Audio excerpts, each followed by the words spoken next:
Well, welcome to another episode of Historical Markers. We are here today at Fort Pulaski.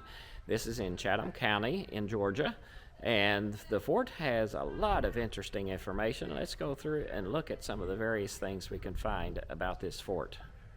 This marker is for the federal batteries on Tybee Island. Between February 21st and April 9th, 1862, federal troops under General Quincy A. Gilmore erected 36 guns in 11 batteries extending eastwardly on Tybee Island from Lazaretto Creek opposite Fort Pulaski. Two of the federal batteries consisted of rifled cannon. The work was carried on under cover of darkness and was concealed by day behind a camouflage of branches and brushwood. The fort was defended by a garrison of 385 men under Colonel Charles H. Olmsted of Savannah. 20 of the 48 guns faced the federal batteries, but when the bombardment of the fort began from the shore, the defenders of the fort found that they were of insufficient range to damage the attackers. After a continuous bombardment of 30 hours, the walls were breached and the fort was surrendered. It was the first effective use of rifled cannon against a masonry fortification and thus marked an epoch in military history. Fort Pulaski, named for General Casimir Pulaski, the Polish hero who was mortally wounded at the Siege of Savannah in 1779. Fort Pulaski was built in accordance to the plans by General Simon Bernard, formerly chief engineer under Napoleon. Begun in 1829 and completed in 1847, the fort was constructed principally under Lieutenant J.F.K. Mansfield. There, Lieutenant Robert E. Lee saw his first service after his graduation from West Point. Pulaski was never garrisoned until its seizure by Georgia troops in January of 1861 to prevent occupation by federal forces. On April 10, 1862, federal batteries on Tybee Island commenced the bombardment of Fort Pulaski. After 30 hours of bombardment, as a result of which the walls were breached and its guns disabled, Colonel Charles H. Olmsted surrendered the fort. The bombardment marked the first effective use of rifled cannon against a masonry fortification and constituted an epoch in military history. Abandoned by 1885, Fort Pulaski became a national monument in 1924 and was placed under the National Park Service in 1933. The Waving Girl. For 44 years, Florence Martis, 1868 to 1943, lived on nearby Elba Island with her brother, the lighthouse keeper, and no ship arrived for Savannah or departed from 1887 to 1931 without her waving a handkerchief by day or a lantern by night. Throughout the years, the vessels in return watched for and saluted Florence. Few people ever met her, yet she became the source of romantic legends when the story of her faithful greetings was told in ports all over the world. After her retirement, the Propeller Club of Savannah sponsored a celebration on Cockspur Island in honor of her 70th birthday in 1938. A Liberty ship built in Savannah in 1943 was named for her. A bustling village. In front of you, reaching to the North Channel, a busy village supported Fort Pulaski. Originally built to house workers constructing the fort, the village became an extension of the post. How people use village buildings changed over time. This image depicts the village as it was used in April of 1862. A sutler store, similar to a general store, blacksmith and bakery. All the shops and services found in typical village of the day were here. The military abandoned the site in 1880, and a hurricane destroyed the village in 1881. So you can actually see the cisterns that are still out there. Cockspur Island Lighthouse, designed and built in 1848 by renowned architect John S. Norris to mark the entrance of the South Channel of the Savannah River, the Cockspur Island Lighthouse was destroyed by a hurricane in 1854. A larger replacement was built on the same foundation in 1855. During the American Civil War, the light was temporarily extinguished. The lighthouse survived the 30-hour U.S. bombardment of the Confederate-held Fort Pulaski in 1862 and hurricanes in 1881 and 1893. By the late 1800s, shipping had moved to the North Channel of the Savannah River. the lighthouse was no longer needed and was deactivated in 1909. In 1958, the U.S. Coast Guard transferred the lighthouse to the National Park Service. John Wesley, 1703 to 1791. On February 6, 1736, John Wesley, the founder of Methodism, landed at Pepper, now Cockspur Island, near here, and there preached to his fellow voyagers his first sermon on American soil. A monument has been erected on Cockspur Island to commemorate the event. Sent to the Georgia by the trustees as missionary, Wesley was the third minister of the established church, Anglican, in the colony. He preached in the scattered settlements of Georgia, journeying thither by boat and over Indian trails. Wesley returned to England in 1737 after differences with his parishioners. I shook off the dust off my feet and left Georgia, he wrote, having preached the gospel there, not as I ought, but as I was able. 1 year and nearly 9 months.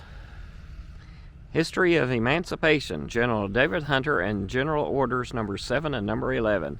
On April 13, 1862, following the U.S. capture of Fort Pulaski during the Civil War, Major General David Hunter issued General Orders Number 7 freeing those enslaved at the fort and on Cockspur Island. Hunter later issued General Orders Number 11 freeing those enslaved in Georgia, South Carolina, and Florida on May 9, 1862. Hunter, an abolitionist advocating the enlistment of black soldiers in the U.S. Army, ordered freed men subject to military service. Not yet committed to a comprehensive plan of emancipation, President Abraham Lincoln overturned the orders. However, Hunter's orders were a precursor to Lincoln's own Emancipation Proclamation, formally issued January 1, 1863, and to the establishment of the Bureau of Colored Troops on May 22, 1863. Local African American units included the 103rd Regiment, USCT, which served at Fort Pulaski from 1865 to 1866. This is the North Pier Trail. Cockspur Island has changed tremendously in the last 200 years. Before the early 1800s, the island was mainly a salty grass marsh with a few forested bits of dry land. With the U.S. Army's decision to construct a fort here, they cut down trees to create a clear view of approaching ships or enemy forces. The Army prevented trees from growing on the island while they occupied Fort Pulaski. After the military abandoned the fort in the late 1880s, tons of sand and silt dredged from the Savannah River were heaped on Cockspur Island shoreline. Trees and brush grew on this higher ground, and the maritime forest you see before you began to emerge. And here is the actual trail. Still out by Fort Pulaski, this marker is for where John Wesley landed in America on this island, February 6, 1736.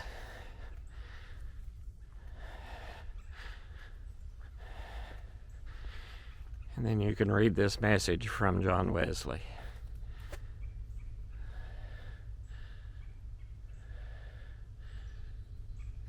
Mind control. Cockspur Island saw more military occupation but no action after the Civil War. During the Spanish-American War in 1898, a small force was garrisoned here to protect the river.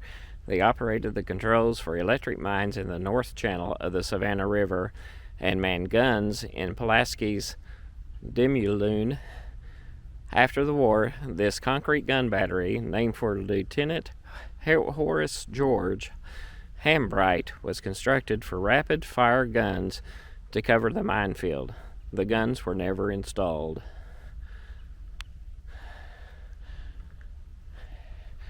And there's where it was built to place the guns. But they were never put in place.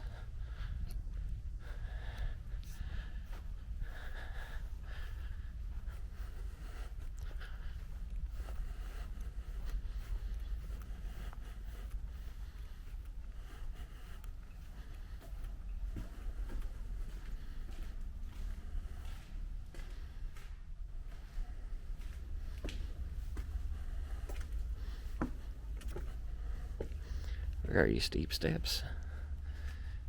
Oh wow.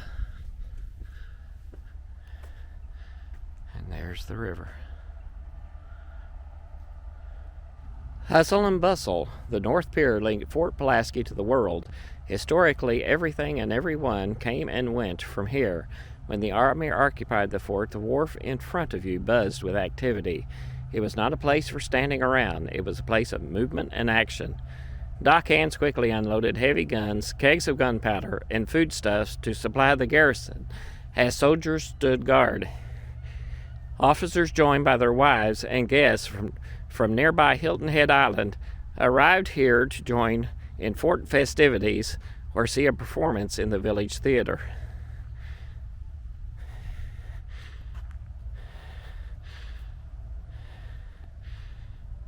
So this would have been a place of bustling activity. And this marker tells you about the Georgia Barrier Islands, a landscape of hemispheric importance.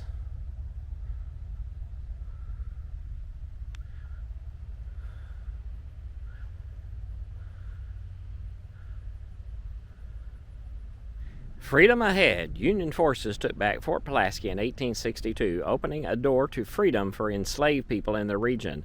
Families fled to this Union outpost in Confederate territory for liberty and protection. The military recruited African American men from the surrounding area to form one of the first African American regiments in the Union Army. Guarding the door, the Demilume, French for half moon, protected the fort's entrance. During the Civil War, the Demilume wall was about waist high with gun platforms on the top. After the Civil War, while Fort Pulaski was still a military post, Army engineers constructed earthen mounds to hold powder magazines.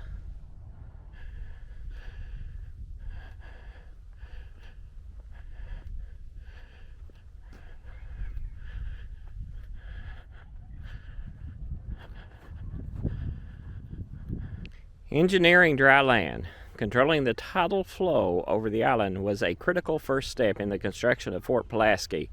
A complex system of ditches and dikes drained water away from the fort. Designed in 1829 by young Army engineer Lieutenant Robert E. Lee, the system created and maintained dry land to support the massive fort.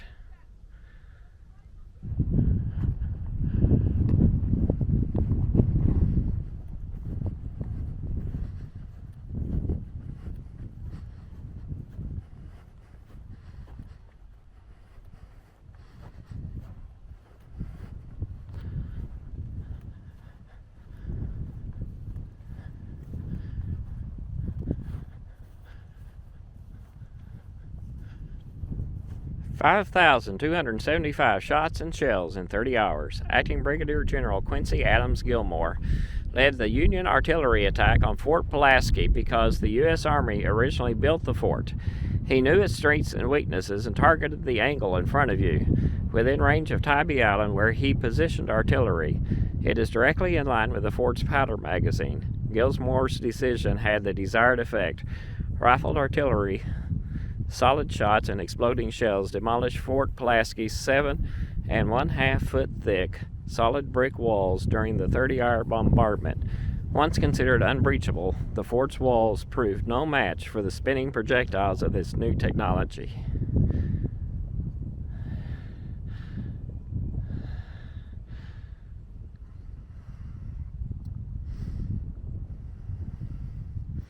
Lighthouse Trail. Clinging to the tip of Cockspur Island, the Cockspur Lighthouse has withstood crashing waves, the roar of cannons, and mighty hurricanes.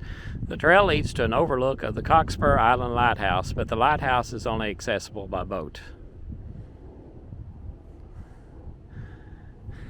And it looks like this is off at the top of the lighthouse.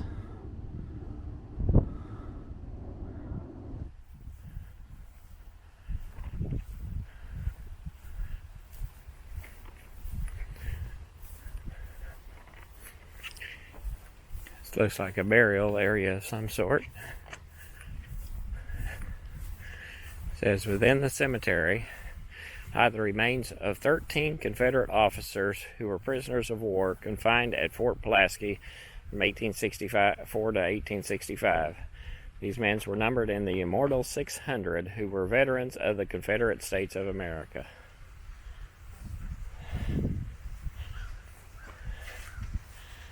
There's some stones. Somebody lost a hat.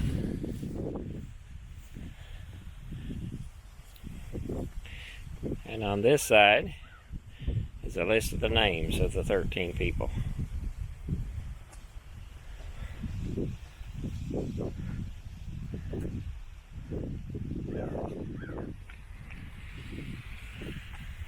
And a couple more stones.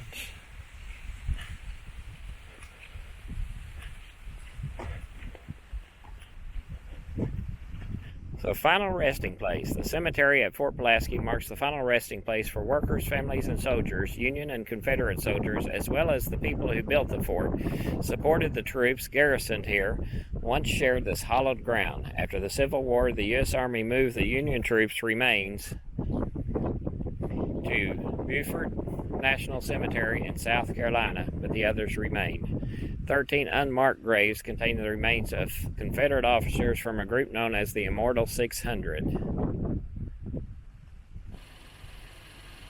a North Beach Bar and Grill down behind the Lighthouse.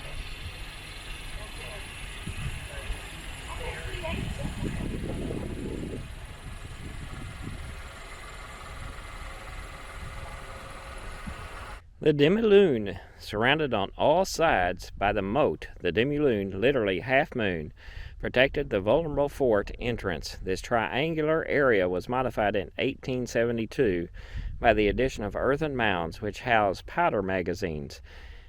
During the Civil War, the Demilume was flat and included gun platforms, kitchens, mess rooms, storage areas, and a guardhouse.